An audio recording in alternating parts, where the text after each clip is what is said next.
Hi friends, నేను మీ Jafar. Welcome back to Jafar education. ఈరోజు ప్రధాన దినపత్రికలో వచ్చినటువంటి విద్యా ఉద్యోగ సమాచారానికి సంబంధించినటువంటి అప్డేట్స్ని అయితే మనం వన్ బై వన్ క్లియర్గా తెలుసుకుందాం. అదేవిధంగా మీకు టెట్ అండ్ డిఎస్సికి సంబంధించినటువంటి పీడిఎఫ్ నోట్స్ మెటీరియల్స్ కావచ్చు, మిగతా కాంపిటేటివ్ ఎగ్జామ్కి సంబంధించినటువంటి పీడిఎఫ్ నోట్స్లు మెటీరియల్స్ మన యొక్క వాట్సాప్ గ్రూప్లో ఫ్రీగా అందించబడతాయి. మీకు కావాలి అనుకుంటే వాట్సాప్ గ్రూప్ యొక్క లింక్ నేను కామెంట్ సెక్షన్లో పిన్ చేసి పెడతాను.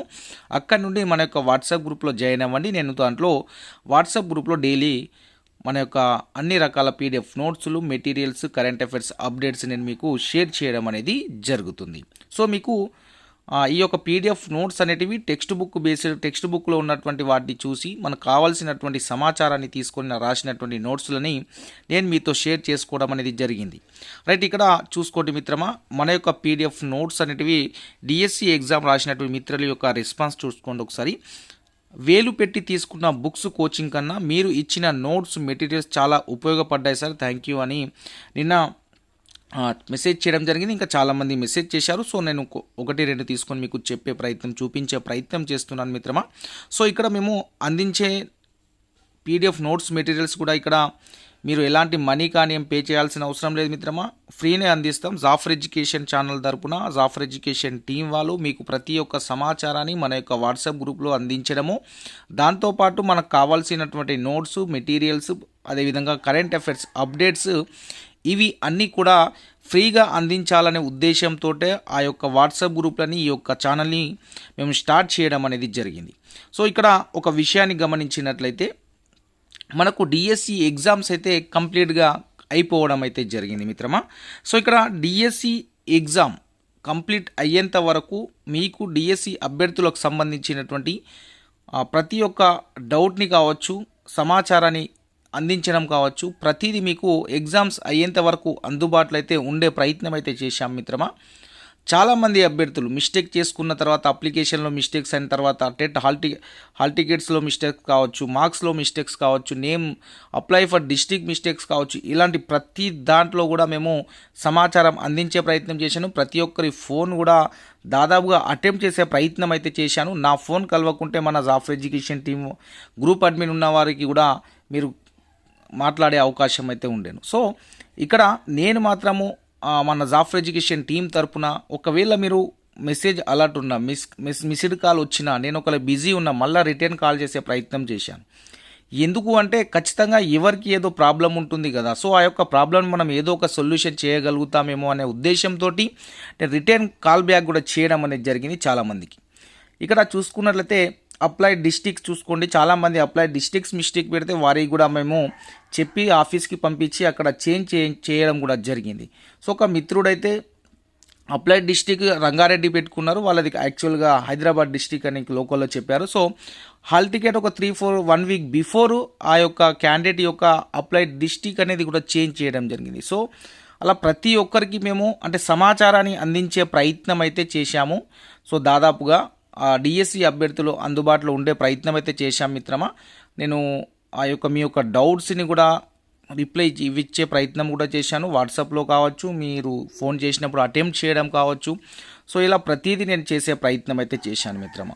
రేపు ఫ్యూచర్లో కూడా జాఫర్ ఎడ్యుకేషన్ టీం రాబోయే ఎగ్జామ్స్ అన్నిటికీ మీకు అందుబాటులో ఉంటుంది, సమాచారాన్ని అందించే ప్రయత్నం చేస్తుంది.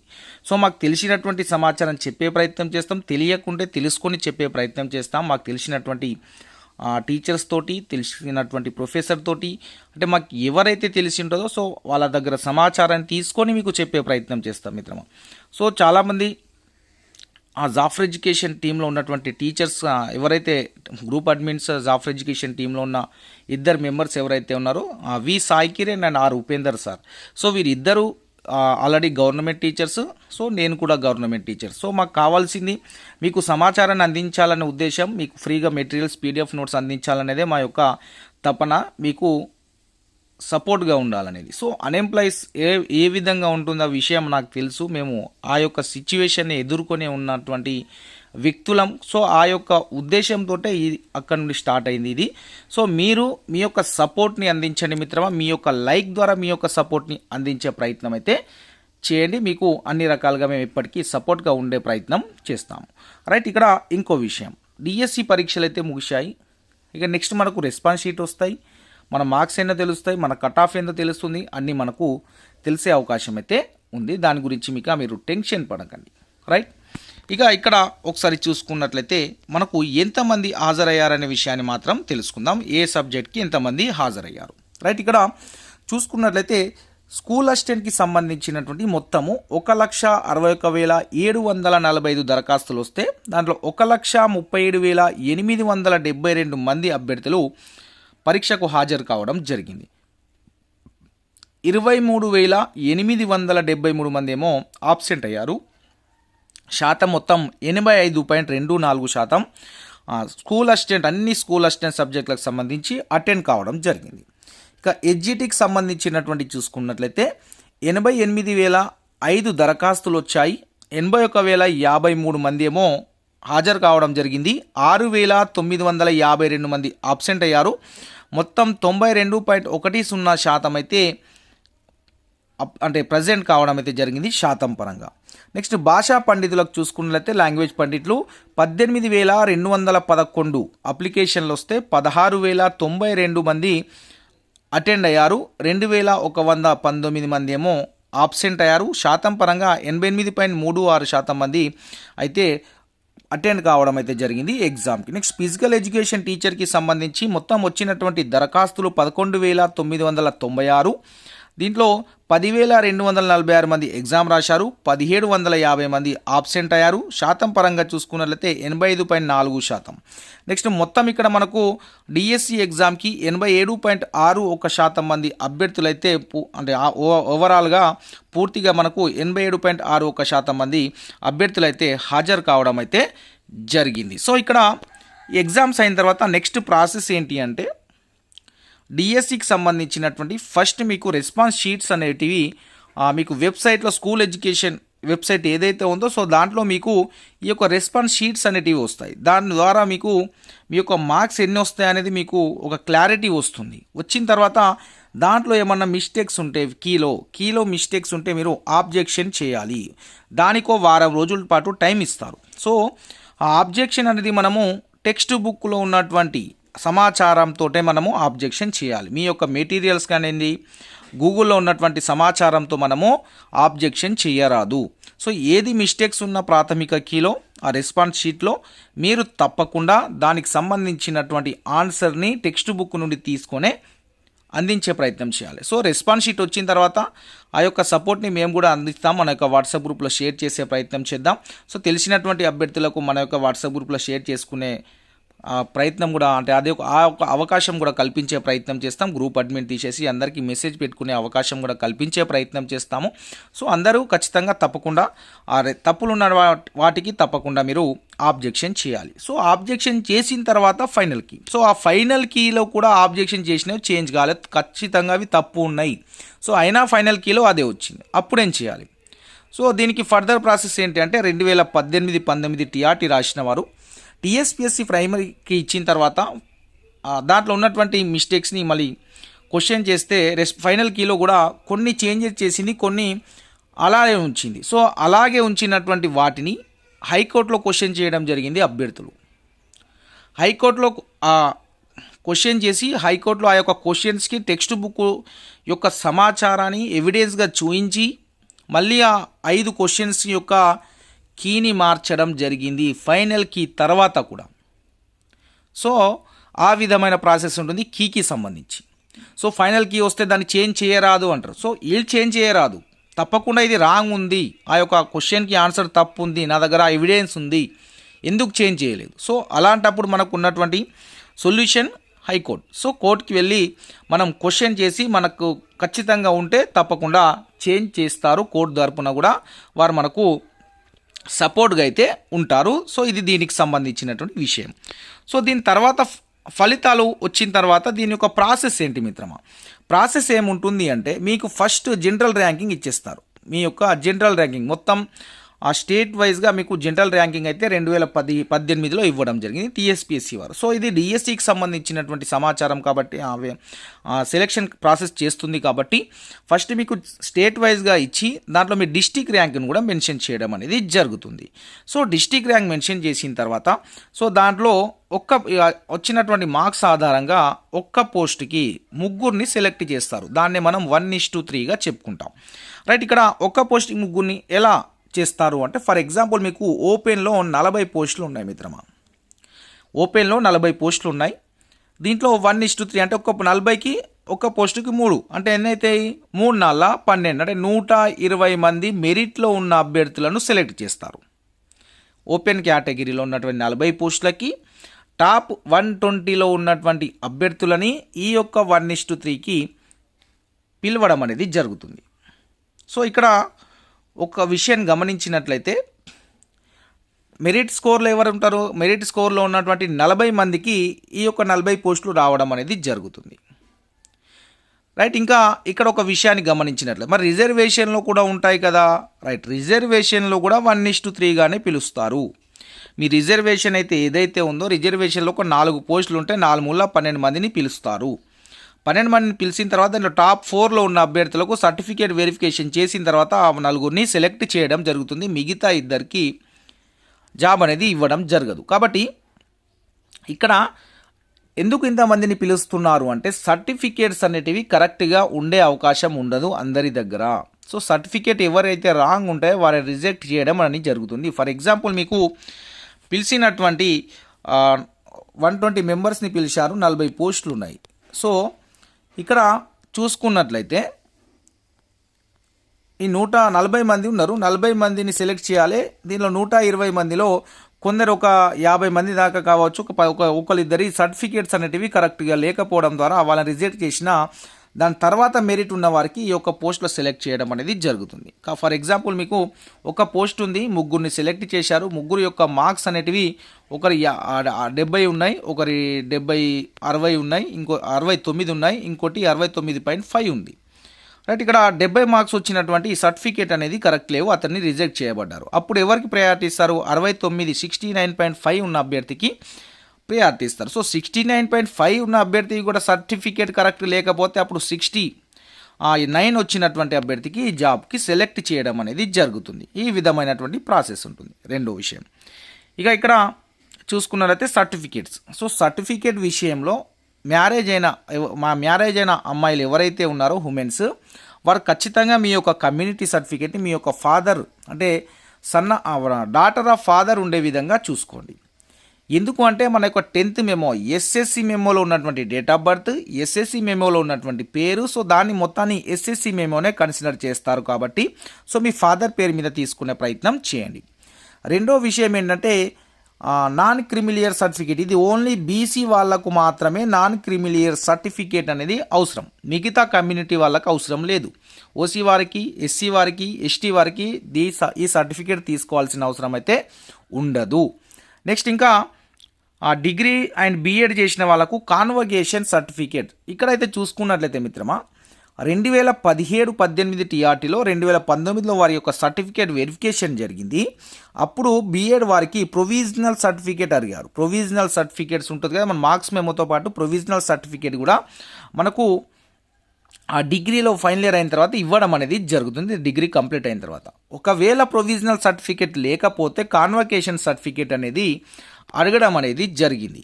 సో మీకు కాన్వకేషన్ సర్టిఫికేట్ ఎవరి దగ్గర అయితే లేదో మీరైతే అప్లై చేసుకునే ప్రయత్నం చేయండి మీ యొక్క యూనివర్సిటీలో. ఉస్మానియా యూనివర్సిటీ అయితే ఓయూలో, కేయూ ఉంటే కేయూ.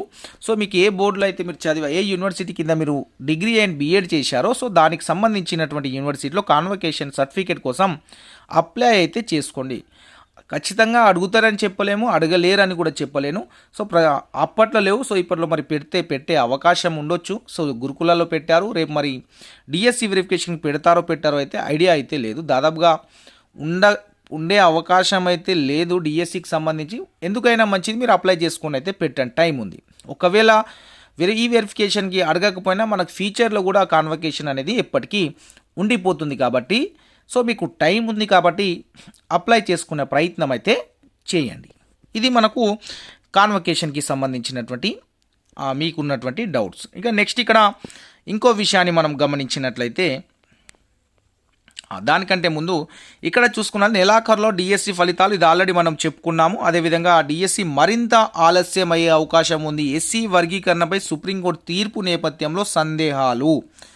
రైట్, ఇది దాదాపుగా అంటే ఉన్నటువంటి సిచ్యువేషన్ని బట్టి అయితే ఇవి ఇప్పుడే ఇంప్లిమెంట్ చేస్తే ప్రతి ఒక్క ఎగ్జామ్ యొక్క రిక్రూట్మెంట్ అనేది చాలా లేట్ అయ్యే అవకాశం ఉంది. సో ఇక్కడ ప్రభుత్వము టీచర్స్కి సంబంధించినంత వరకు లేట్ చేయాలనే ఆలోచనలో లేదు. కాబట్టి ఈ యొక్క నోటిఫికేషన్కి ఈ యొక్క వర్గీకరణతో ఎలాంటి ఇబ్బంది అయ్యే అవకాశం అయితే కనిపించట్లేదు. ఎందుకు అంటే వారు ప్రజెంట్ ఇచ్చినటువంటి నోటిఫికేషన్కి ఎగ్జామ్స్ అయిపోయాయి కాబట్టి సో మళ్ళీ చేయాలంటే రోస్టర్ ఆఫ్ రిజర్వేషను ఆ ఎస్సీకి సంబంధించినటువంటి ఎస్సీ కమ్యూనిటీకి సంబంధించినటువంటి అన్ని ఏబిసిడి కింద ఏ కేటగిరీ వాళ్ళు వస్తారు, వాళ్ళ యొక్క ప్రాసెస్ చేయాలంటే మినిమం ఒక 2 months అయితే ఈజీగా పడుతుంది మిత్రమా. కాబట్టి అదేవిధంగా ఎస్టీకి సంబంధించి దాన్ని కూడా విభజించాలి. సో దానికి మళ్ళీ నెంబర్ ఆఫ్ కేసెస్ కోడ్స్ అవి కూడా ఉంటాయి. అంటే తప్పుగా మా క్యాస్ట్ని ఏలో చేర్చారు, బీలో చేర్చారు, సో ఇవన్నీ ఉంటాయి. సో ఇక్కడ సెంట్రల్ గవర్నమెంట్ నుండి గైడ్లైన్స్ ఇచ్చిన తర్వాత దానికి సంబంధించి గైడ్లైన్స్ ప్రకారం వీరు ఒక ఆర్డినెన్స్ రిలీజ్ చేసి ఆ ఆర్డినెన్స్లో ఎవరెవరు ఏ కిందికి వస్తారు, ఎస్సీఏ ఎస్సీబీ, సో అలా క్లియర్గా ఇచ్చి అప్పుడు దాన్ని ఇంప్లిమెంట్ చేసి ఆ ఏ పోస్టులకు ఎంతమంది పర్సెంటేజ్ ప్రకారం ఆ యొక్క ఎస్సీ పోస్టులో ఉన్నటువంటి ఖాళీలని వీళ్ళకు పంచాలి అంటే సమానంగా. సో అవన్నీ చేయాలంటే మినిమం 2 months అయితే పడుతుంది. ఒకవేళ ఎస్సీ వర్గీకరణకు సంబంధించి ఆర్డినెన్స్ తీసుకొచ్చి ఈ యొక్క డిఎస్సిలో వర్తింపజేస్తే డిఎస్సి అనేది మరింత ఆలస్యం అవుతుంది అనేది కరెక్టే. కానీ ఒకవేళ వీరు ఈ యొక్క ఎస్సీ వర్గీకరణకు సంబంధించి వర్తింపజేయకపోతే ఈ యొక్క రిక్రూట్మెంట్ అనేది సెప్టెంబర్ మంత్లో కంప్లీట్ కాబోతుంది. సో మీరు మొత్తానికి సెప్టెంబర్లో అపాయింట్మెంట్ తీసుకొని సెప్టెంబర్లో స్కూల్లో జాయిన్ అయ్యే అవకాశం అయితే పుష్కలంగా కనిపిస్తూ ఉంది. ఇది దానికి సంబంధించి. నెక్స్ట్ ఇక్కడ మనకు సో ఇది మనకు ఉన్నటువంటి విషయాలు. ఇక ఇక్కడ ఒక విషయాన్ని మనం గమనించినట్లయితే నేను మీకు ఒక విషయం చెప్తున్నాను కదా. సో ఇది కమ్యూనిటీ సర్టిఫికేట్, తప్పకుండా కమ్యూనిటీ సర్టిఫికేట్ తీసుకోవాలి. చాలామంది అభ్యర్థులు నాన్ క్రిమినల్ వాళ్ళ లాస్ట్ ఇయర్ తీసుకున్నాం. అది లేదు మిత్రమా, non criminal certificate 1 year validity ఉంటుంది. ఇది ఇన్కమ్ లాగా. ఎలా అంటే 8 lakhs బిలో ఇన్కమ్ ఉన్న వారికి నాన్ క్రిమిలియర్ అనేది వర్తించడం అనేది జరుగుతుంది. కాబట్టి మనకు ఇన్కమ్ ఏ విధంగా అయితే ఎక్స్పైర్డ్ ఉంటుందో అదేవిధంగా నాన్ క్రిమిలియర్ కూడా 1 year మాత్రమే వ్యాలిడిటీ ఉంటుంది. కొత్తది అప్లై చేసుకోండి. రెండో విషయం, నెక్స్ట్ మీరు ఈడబ్ల్యూఎస్ సర్టిఫికేట్ వారు కూడా అది కూడా 1 year వ్యాలిడిటీ మాత్రమే ఉంటుంది. ఒకసారి ఈడబ్ల్యూఎస్ సర్టిఫికేట్ మీద చూసుకోండి. మీరు తీసుకున్నటువంటి ఆ సర్టిఫికేట్ తీసుకున్న డేటు ఇప్పటి డేట్కి 1 year కంప్లీట్ అవుతుందా లేదా. 1 year కంప్లీట్ అయితే వెరిఫికేషన్ నాటికి కొత్తది తీసుకోవాల్సిందే. నెక్స్ట్ ఇక బోనఫైడ్ విషయానికి వచ్చేస్తే ఇక బోనఫైడ్స్ అనేటివి 1 to 7th మన యొక్క లోకల్ని కన్సిడర్ చేస్తారు. మీకు కొందరికి బోనఫైడ్ సర్టిఫికేట్స్ లేవు సార్ అని అంటారు. సో ఇలాంటి వాళ్ళు రెసిడెన్స్ సర్టిఫికేట్ లేదా గ్యాప్ సర్టిఫికేట్ తీసుకోవాల్సి అయితే ఉంటుంది. ఎలా అంటే మిత్రమా, ఇక్కడ మీరు డిఎస్సి అప్లికేషన్ చేసేటప్పుడు మీ ఒక క్లాసులు మీ ఏ స్కూల్లో చదివావు, ఎప్పుడు చదివావు, ఏ మండలు, ఏ డిస్టిక్ అని అడిగారు. సో ఇక్కడ రెగ్యులర్ స్టడీ ఉండే, నెక్స్ట్ రెగ్యులర్ కాకుండా ఇట్లా ఒకటి ఆప్షన్ కూడా ఇచ్చారు. ఏంటి అంటే అది వితౌట్ స్కూల్ స్టడీ అని ఒక ఆప్షన్ కూడా మనకు అప్లికేషన్లో ఇవ్వడం జరిగింది. సో ఆ వితౌట్ స్టడీ ఆప్షన్ ఏదైతే ఎవరైతే పెట్టారో వారు రెసిడెన్స్ సర్టిఫికేట్ ఆ ప్లేస్లో యూజ్ చేసుకోవచ్చును, ఇబ్బంది లేదు. ఓకే, డిఎస్సి అప్లికేషన్లో నీకు ఏ స్కూల్ అయితే నువ్వు చదవవో ఆ స్కూల్ లేని ఎడల ఓపెన్లో 10th చేసిన వారు కావచ్చు, ఓపెన్లో డైరెక్ట్ డిగ్రీ చేసిన వారు కావచ్చు 10th తోటి. సో మీరు అక్కడ ఇంటర్ దగ్గర ఏం మెన్షన్ చేసి అడిగితే ఒకవేళ ఏం మెన్షన్ చేశారో దాన్ని బట్టి, సో వితౌట్ స్టడీ స్కూల్ అని ఉంటే ఆ ప్లేస్లో మీరు రెసిడెన్స్ సర్టిఫికేట్ లేదా గ్యాప్ సర్టిఫికేట్ని యూజ్ చేయాల్సి అయితే ఉంటుంది. సో ఇక్కడ ఎవరైతే స్టడీ ఆ స్కూల్ అని పెడతారో, ఖచ్చితంగా స్కూల్లో చదివే స్కూల్ నేము, స్కూల్ మండల్, డిస్టిక్ మెన్షన్ చేస్తారో వారు అక్కడ దానికి సంబంధించినటువంటి బోనఫైడ్స్ పెట్టాల్సి ఉంటుంది. ఎవరైతే అప్లికేషన్లో డిఎస్సి అప్లికేషన్లో వితౌట్ స్కూల్ ఆప్షన్ అని ఎంచుకున్నారో వారు తప్పకుండా అక్కడ రెసిడెన్స్ సర్టిఫికేట్ని తీసుకోవాలి. అదేవిధంగా గ్యాప్ సర్టిఫికేట్ని కూడా తీసుకోవాలి. సో ఈ రెండు తీసుకునే ప్రయత్నం చేయండి ఎవరైతే వితౌట్ స్టడీ స్కూల్ అని పెట్టారో. సో నెక్స్ట్ ఇక ఇంకో విషయం వచ్చేసరికి చిన్న చిన్న మిస్టేక్స్, ఆధార్ కార్డులో చిన్న చిన్న మిస్టేక్స్ ఉంటే కన్సిడర్ చేయరు, డోంట్ వరీ. సో మీకు ఏమైనా అలా అనిపిస్తే చేంజ్ చేసుకోండి, చేంజ్ అయిపోతుంది 1 వీక్ లోపు అది. నెక్స్ట్ ఎస్ఎస్సి మెమోలో చిన్న చిన్న మిస్టేక్స్ ఉన్నాయి. అంటే ఎస్ఎస్సి మెమోలో ఒక పేరు, అదేవిధంగా ఇంటర్లో స్పెల్లింగ్ మిస్టేక్స్, డిగ్రీలో స్పెల్లింగ్ మిస్టేక్స్ ఈ విధంగా ఉండే అవకాశం ఉంటాయి కొందరికి. సో మీకు చిన్న చిన్న స్పెల్లింగ్ మిస్టేక్ తోటి వచ్చే ఇబ్బంది లేదు, ఎస్ఎస్సి మెమోని కన్సిడర్ చేస్తారు. సో మీ పేరులో చాలా మిస్టేక్స్ ఉంటే బోర్డ్ ఆఫ్ సెకండరీ ఎడ్యుకేషన్కి ఎస్ఎస్సి మెమోని చేంజ్ చేసుకోవడానికి వారు ఒక మీకు రిసిప్ట్ ఇస్తారు, దాని ఆధారంగా మీరు వెరిఫికేషన్ చేసుకోవచ్చు. మూడో విషయం ఏంటంటే ఇక్కడ డిగ్రీలో చిన్న చిన్న మిస్టేక్స్, ఇంటర్లో చిన్న చిన్న మిస్టేక్స్ ఉంటే సో ఇబ్బంది పడకండి, ఒక్క స్పెల్లింగ్ తోటి అంత ఇబ్బంది అయితే ఉండదు.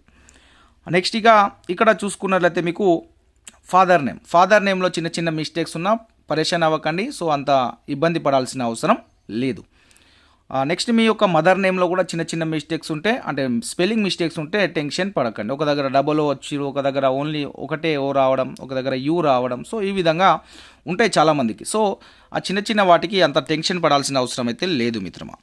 ఆ యొక్క వెరిఫికేషన్కి సంబంధించి సో అక్కడ చూసేది మీ యొక్క 10th ఎస్ఎస్సి మెమో, ఆ యొక్క డీటెయిల్స్ అన్నీ దాని పరంగా ఉన్నాయా లేదా అనే విషయాన్ని చూస్తారు. చిన్న చిన్న మిస్టేక్స్ ఉంటే సో దాన్ని మనము ఎక్స్ప్లెనేషన్ ఇచ్చుకుంటే సరిపోతుంది. సో ఇది ఆ వెరిఫికేషన్కి సంబంధించినటువంటి ఇంకేమైనా డౌట్స్ ఉంటే మీరు కామెంట్ చేయండి, మీకు సర్టిఫికేట్కి సంబంధించి తప్పకుండా రిప్లై ఇచ్చే ప్రయత్నం చేస్తాం మేము. సో మీకు కొందరు డైరెక్ట్ 10th తోటి డైరెక్ట్ డిగ్రీ చేసిన మిత్రులు ఉన్నారు. సో అదేవిధంగా కొందరు మిత్రులు అడిగితే నెక్స్ట్ ఇంకోటి నాన్ క్రిమినల్ అయితే 1 year వర్క్ చేస్తుంది, అది ఆల్రెడీ చెప్పుకున్నాం. ఇంకో విషయం ఏంటంటే ఫైనల్ ఇయర్ చేస్తున్న అభ్యర్థులు ఎవరైతే బీఎడ్ 4th సెమ్ రాస్తున్నారో, డిఎడ్ ఫైనల్ ఎగ్జామ్ రాస్తున్న మిత్రులు ఎవరైతే ఉన్నారో సర్టిఫికేట్ వెరిఫికేషన్ నాటికి మీ దగ్గర ఆ డిఎడ్ అండ్ బీఎడ్కి సంబంధించినటువంటి ఒరిజినల్ సర్టిఫికేట్ మీ దగ్గర ఉండాలి. సో అది మన యొక్క నోటిఫికేషన్లో మెన్షన్ చేయడం జరిగింది. కాబట్టి మీ యొక్క ఎగ్జామ్స్ నడుస్తున్నాయి 4th సెమ్ బీఎడ్ వాళ్ళవి, సో అదేవిధంగా డిఎడ్ వాళ్ళవి కూడా ఎగ్జామ్స్ స్టార్ట్ కాబోతున్నాయి. సో సర్టిఫికేట్ వెరిఫికేషన్ నాటికి మీ దగ్గర అన్ని ఒరిజినల్ సర్టిఫికేట్స్ మీ దగ్గర ఉండాలి అనేది నోటిఫికేషన్లో ఉంది. సో దాని ప్రకారం మీ దగ్గర ఆ యొక్క సర్టిఫికేట్ వస్తే మీరు మీ యొక్క వెరిఫికేషన్కి అటెండ్ అయ్యి జాబ్ వస్తే మీరు కన్సిడర్ అవుతారు, అంటే సెలెక్ట్ చేస్తారు. మీ దగ్గర ఒకవేళ వెరిఫికేషన్ నాటికి మీ దగ్గర సర్టిఫికేట్స్ లేవు అనుకోండి, సో మీ యొక్క పేరుని తీసేయడం అనేది జరుగుతుంది సెలెక్ట్ అయినా.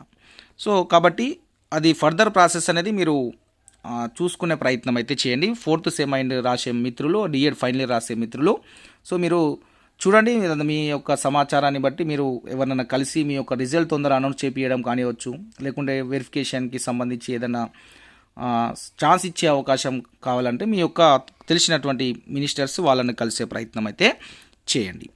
ఇక ఇది మనకు కావాల్సినటువంటి సమాచారం అయితే మీకు చెప్పే ప్రయత్నం చేశాను. సో ఇంకేమైనా ఉంటే మీరు కామెంట్ చేయండి, తప్పకుండా రిప్లై ఇచ్చే ప్రయత్నం అయితే చేస్తాము. మీరైతే తప్పకుండా మన యొక్క వీడియోస్ని లైక్ చేసి మీ యొక్క సపోర్ట్ని అయితే అందించండి మిత్రమా. Thank you so much.